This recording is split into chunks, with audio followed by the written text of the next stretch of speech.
नमस्कार आदाब दोस्तों, चलिए आज 11 अप्रैल शाम देश की ताजा और बड़ी खबरें आपके लिए लेकर हाजिर हैं। चलिए दोस्तों, सबसे पहले डालते हैं सिर के ऊपर। मध्य प्रदेश विधानसभा चुनाव से ठीक पहले मोदी को लगा बड़ा झटका। बीजेपी के 30 कार्यकर्ता कांग्रेस पार्टी में हुए शामिल। ज्ञान बापी मस्जिद में बच्चू खोलने की मांग वाली याचिका सुप्रीम कोर्ट में दाखिल। 14 अप्रैल को होगी सुनवाई। हिंदुओं को लग सकता बड़ा झटका।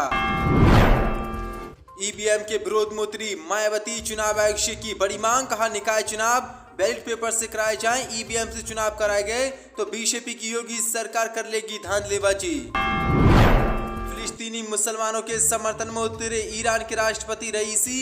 इस्राएल के खिलाफ सभी मुस्लिम देशों का संयुक्त मोर्चा बनाने का किया आह्वान। दिल्ली में फिर हिंदू राष्ट्र महापंचायत में मुसलमानों के खिलाफ बीजेपी नेताओं ने उगला जहर। मोदी सरकार ने अभी तक नहीं की है कोई कार्रवाई। टीएमसी, सीपीआई और एनसीपी को चुनाव आयोग ने दिया बड़ा झटका। छीना राष्ट्रीय पार्टी का दर्जा। आम आदमी पार्टी बनी नेशनल पार्टी। मुसलमानों के खिलाफ भड़काऊ बयान देने के आरोप में हिंदूवादी नेता काजल हिंदुस्तानी अरेस्ट, भेजी गई जेल। तो दोस्तों, सभी खबरों को एक एक कर विस्तार से आपको बताने वाले। वीडियो को दिल से लाइक कर चैनल को सब्सक्राइब जरूर कर लें। इसी के साथ पहली फड़ी के मनकाल के शानी मध्य प्रदेश विधानसभा चुनाव से पहले मोदी को तगड़ा झटका। बीजेपी के 30 कार्यकर्ता कांग्रेस पार्टी में हुए शामिल। 64 पदें। मध्य प्रदेश, छत्तीसगढ़ सहित देश के 5 राज्यों में इसी साल के अंत में विधानसभा चुनाव होना है। विधानसभा चुनाव के मद्देनजर सही पार्टियां चुनावी मोड में आ गई हैं, लेकिन अब बड़ी अपडेट निकल के सामने। विधानसभा चुनाव से पहले मध्य प्रदेश में आज मोदी को बड़ा झटका लगा है। मिली जानकारी के अनुसार मध्य प्रदेश के बीकानेर गांव में भाजपा के 30 कार्यकर्ताओं ने बीजेपी पार्टी से इस्तीफा देकर कांग्रेस पार्टी का दामन थाम लिया है। सभी कार्यकर्ताओं को पूर्व सीएम कमलनाथ ने कांग्रेस पार्टी की सत्ता दिलाई है। 400 बड़ी अपडेट निकल के सामने। इसी साल के अंत में मध्य प्रदेश में विधानसभा चुनाव होने जा रहे हैं और लगातार बीजेपी के नेता पार्टी छोड़कर कांग्रेस पार्टी का दामन थाम रहे हैं। इसी के साथ पढ़ के मनकाल के हिंदू राष्ट्र महापंचायत मुसलमानों के खिलाफ फिर दिल्ली में भाजपा नेताओं ने उगला जहर। मोदी सरकार ने किया किनारा। 64 पदें। राजधानी दिल्ली में हुई एक हिंदू राष्ट्र पंचायत में साल 2020 में सांप्रदायिक दंगों की चपेट में आए उत्तर पूर्वी दिल्ली जिले को देश का पहला हिंदू राष्ट्र जिला बनाने का ऐलान किया गया। बीजेपी के नेता और हिंदू यूनाइटेड फ्रंट के प्रमुख जय भगवान गोयल ने उत्तर पूर्वी दिल्ली के करावल नगर में इस हिंदू पंचायत का आयोजन किया था। इस दौरान मुसलमानों को लेकर जहर उगलते हुए गोयल ने कहा कि किसी भी हिंदू को अपने घरों या दुकानों को मुसलमानों के लोगों को बेचने या किराए पर नहीं देना चाहिए। उन्होंने कहा कि हम सबसे पहले उत्तर पूर्वी दिल्ली को एक हिंदू राष्ट्र जिला बनाएंगे और पूरे देश को हिंदू राष्ट्र बनाएंगे। उन्होंने कहा कि ये टोपी वाले लोग पाकिस्तान जैसे इस्लामिक देशों के इशारे पर 2047 तक भारत को गजवाए हिंद में बदलने की योजना बना रहे हैं। अगर हम त्रिशूल नहीं चलाते और सड़कों पर नहीं आते तो हमारी बहनों को बुर्का और बच्चों को टोपी पहनाने के लिए मजबूर किया जा सकता था। इसलिए हमारी सभी हिंदुओं से अपील है कि सभी एकजुट हो जाएं और भारत को हिंदू राष्ट्र बनाएं। दोस्तों, किस तरह से इस महापंचायत में ये जहर मुसलमानों को लेकर उगला गया है, लेकिन बीजेपी के इन नेताओं पर अभी तक कोई कार्रवाई मोदी सरकार ने नहीं की है। ईवीएम के विरोध में उतरी मायावती। चुनाव आयोग से की बड़ी मांग। कहा निकाय चुनाव ईवीएम से नहीं बल्कि बैलेट पेपर से कराए जाएं। 64 पदें। उत्तर प्रदेश में चुनाव आयोग ने निकाय चुनाव की तारीखों का ऐलान कर दिया है। इसके तुरंत बाद बहुजन समाज पार्टी की मुखिया मायावती ने बड़ा बयान दिया है। मायावती ने चुनाव आयोग से बड़ी मांग की है। मायावती ने कहा कि निकाय चुनाव ईवीएम से न कराकर बल्कि बैलेट पेपर से कराए जाएं। अगर चुनाव आयोग ने ईवीएम से यहां पर निकाय चुनाव कराए तो बीजेपी की योगी सरकार धांधली करेगी और चुनाव जीत जाएगी। वहीं मायावती ने प्रयागराज में माफिया अतीक अहमद के परिवार को लेकर भी बड़ा ऐलान कर दिया है। उन्होंने कहा कि प्रयागराज से किसी भी अतीक अहमद के परिवार को मेयर का चुनाव लड़ने के लिए कोई ऑफर नहीं दिया गया है। मायावती ने बड़ा बयान देते हुए कहा कि समाजवादी पार्टी के मुखिया अखिलेश यादव भी ईवीएम से ना कराकर बैलेट पेपर से चुनाव कराने की मांग कर चुके हैं। इसलिए चुनाव आयोग से हमारी मांग है कि निकाय चुनाव ईवीएम से नहीं बल्कि बैलेट पेपर से कराए जाए। अगर निकाय चुनाव ईवीएम से यूपी में कराए गए तो बीजेपी फिर धांधलेबाजी करेगी। इसी के साथ रिपोर्ट के मनकाल के ज्ञान बापी मस्जिद में बच्चू खोलने की मांग वाली याचिका अब सुप्रीम कोर्ट में दाखिल। 14 अप्रैल को होगी सुनवाई। उच्च न्यायालय ने सोमवार को कहा कि वाराणसी के ज्ञान बापी मस्जिद में बच्चों की वैकल्पिक व्यवस्था के संबंध में एक याचिका पर वह 14 अप्रैल को सुनवाई करेगा। याचिका में कहा गया है कि रमजान के कारण मस्जिद में नमाजियों की संख्या बढ़ गई है।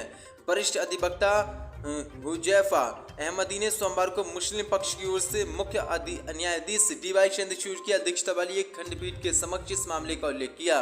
उन्होंने कहा कि वह रमजान के कारण इस मसले पर जोर दे रहे हैं। मुख्य न्यायाधीश ने कहा कि पिछली सुनवाई में खंडपीठ का हिस्सा रहे न्यायमूर्ति सूर्यकांत के लिए सुनवाई में शामिल होना कठिन होगा। अधिवक्ता की ओर से कुछ और तथ्य रखे जाने के बाद खंडपीठ ने कहा कि वह 14 अप्रैल को मामले की सुनवाई करेगा। जो बड़ी अपडेट निकल के सामने अंजुमन इंतजामिया मस्जिद कमेटी ने कहा कि ज्ञानबाबी मस्जिद के बच्चू खाने के विवाहित क्षेत्र में जो शिवलिंग जैसी चीज मिली है वे वास्तव में पुराने फाउंटेन का हिस्सा है। याचिका में कहा गया है कि जिला प्रशासन ने उसे सील कर दिया है और वह आज तक सील है।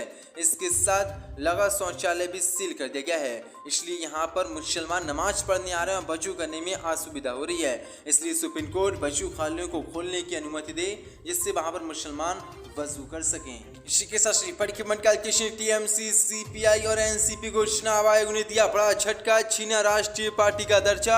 आम आदमी पार्टी बनी नेशनल पार्टी, 64 पदें। चुनाव आयोग ने आज पश्चिम बंगाल के सीएम ममता बनर्जी की पार्टी TMC और शरद पवार की पार्टी NCP और CPI को बड़ा झटका दिया है। दरअसल आपको बता दें, कर्नाटक चुनाव से ठीक पहले चुनाव आयोग ने बड़ा फैसला लेते हुए आम आदमी पार्टी को राष्ट्रीय पार्टी का दर्जा दे दिया है। साथ ही चुनाव आयोग ने राष्ट्रवादी कांग्रेस NCP, तृणमूल कांग्रेस TMC और भारतीय कम्युनिस्ट पार्टी CPI का राष्ट्रीय दर्जा वापस ले लिया है। भारत निर्वाचन आयोग आम आदमी पार्टी को एक राष्ट्रीय रूप में मान्यता देता है।